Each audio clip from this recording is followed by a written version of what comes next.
అందరికీ స్వామియే శరణమయ్యప్ప స్వామి. ఈరోజు ఏంటి ఓన్ వయసుతో రావడం జరిగినది అనుకున్నారు స్వామి. ఇరుముడి ఎప్పుడు స్వామి నీది, శబరిమలకి ఎప్పుడు స్వామి వెళ్ళేది అంటున్నారు అందరూ. దానికోసమే ఈ వీడియో చేస్తున్నాను స్వామి. నేను నవంబర్ 14వ తారీఖు దశమి రోజు మాల వేయడం జరిగినది స్వామి.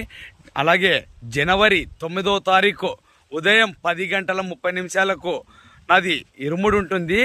కావున ఈ విషయం తెలియజేయడానికి వీడియో చేయడం జరిగినది స్వామి. 55 రోజులు దీక్ష అయింది స్వామి నది సంవత్సరము.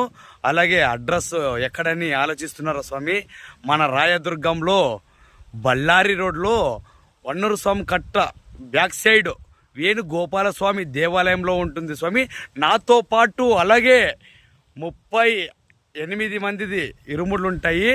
అందులోన నాది కూడా ఇరుముడు ఉంటుంది స్వామి. ప్రతి ఒక్కరూ ఈ వీడియో చూసిన వాళ్ళు ఖచ్చితంగా రావాల్సిందిగా కోరుతున్నాము. అలాగే మనమంతా 38 మంది ట్రాక్స్కి వెళ్తున్నాం స్వామి. 3 ట్రాక్స్కి. అందరికీ స్వామియే శరణమయ్యప్ప స్వామి.